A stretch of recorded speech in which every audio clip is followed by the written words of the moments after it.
Welcome to Seagulls Master 323, and today we're going to put on a clutch kit for the reconditioned engine.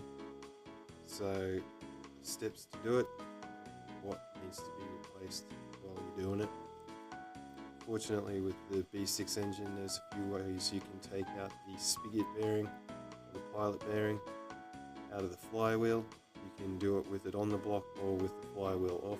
I've already had the flywheel reconditioned, so I'm going to pull out that bearing now and put in the new one. Here's the old one in a bag.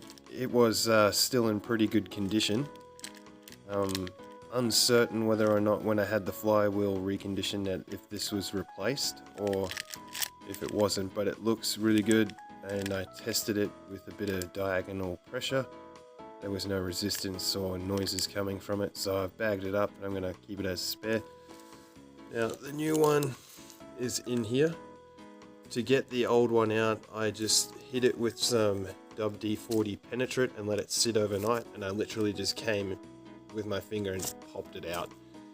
There's a lot of ways to do it, but I found that one was pretty much the easiest and didn't damage anything. Putting the new one in, I used a bearing seal stamp, which I'll show you in a second. This bad boy here, it fits inside the bearing, and then you just give it a tap with a rubber mallet until the bearing is flush with the flywheel.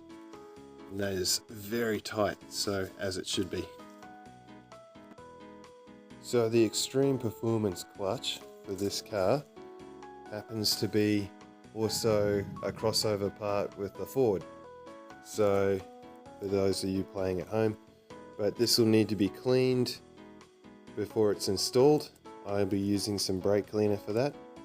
This kit came with the spigot or pilot bearing, which is installed already. So I'll just put the spare in there.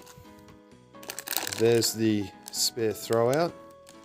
So I'm going to clean the gearbox from the green car because it has less Ks, and put that one in the white car, and then the white car is going to get the green gear. So it's just going to get a vice versa swap around and a lot of cleaning. So I'll do that when I'm cleaning the actual gearbox itself after I remove it. So here is the pressure plate. Now that will need to be, installed without any contamination.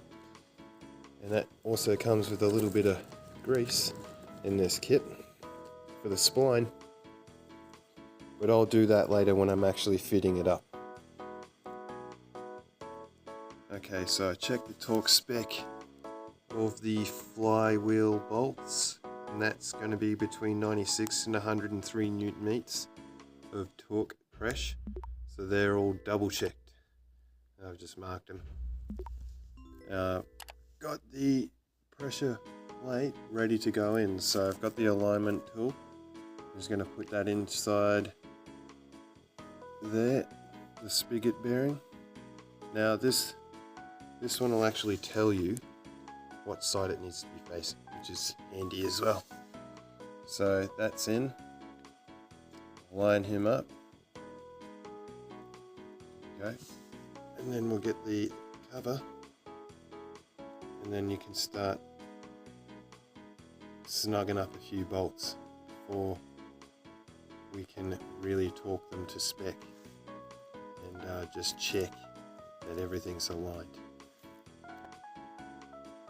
Alright, that's the clutch cover fitted, the pressure plates inside, the alignment tool is all perfect there, it's all perfectly aligned, so all the clutch cover bolts are also on, so I've torqued them up. They're supposed to be done between 18 to 26 Newton meters torque, and they get tightened in this pattern 1, 2, 3, 4, 5, 6, and just checking as you go the alignment is all still good. Important thing is that clutch cover itself will line up with some flywheel dowels, so make sure they're all done and aligned perfectly, otherwise you won't even get the clutch cover.